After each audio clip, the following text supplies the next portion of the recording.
Aujourd'hui, au bout de ça, on parle de puces qu'on pourra s'implanter. Ce sera quand ça?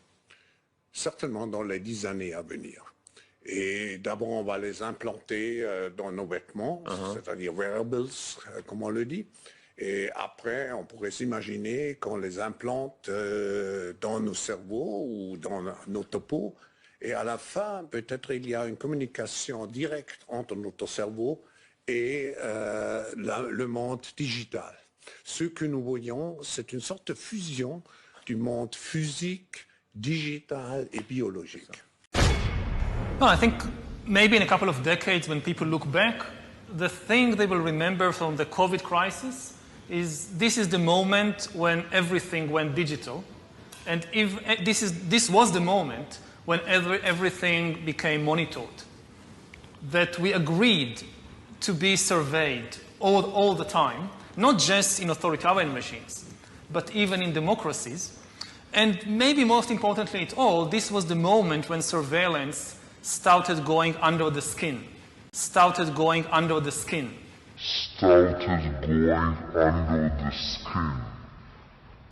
Because really we haven't seen anything yet. I think that the big process that's happening right now in the world is hacking human beings, the ability to hack humans. When I make a phone call, if I don't have an earpiece, I have to take this flat piece of material, put it against my curved head, and hold my arm up in an awkward position. And sooner or later, this light phone gets heavier and heavier. It is not optimum for speech. You, in your generation, certainly the next generation, will have the phone maybe embedded under the skin there, embedded under the skin there, or ear, and they'll get the, they won't have to have charging, which is a real pain, as you know, because your body is a perfect charger. How have the central bankers, this is my last slide because my 12 minutes is just up, have reacted to the truth coming out? They admit that they've been telling porkies, and now they propose to increase their power.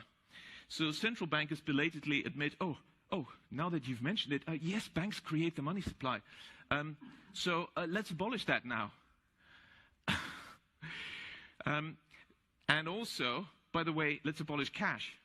So what should we do? Well, introduce digital cyber currency that central banks issue and control, and thereby gain total control over all economic transactions, decisions, and the whole lot you've just heard from the CEO of the GDI. So the greatest concentration of central banking power in history is really the bid they're aiming at. That's the central bank's goal. And, of course, digital accounts of dissenters and regime critics could be switched off. It'd be very difficult to even purchase necessities.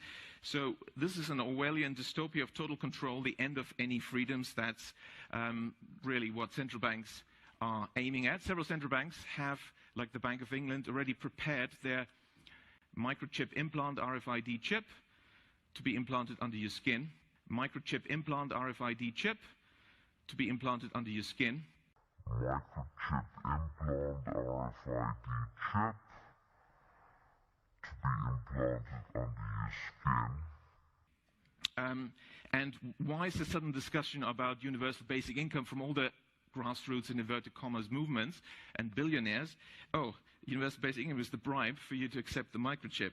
The overarching trend of the 20th century is concentration of power in the hands of the few. That's what we have to keep in mind. We have to work against this.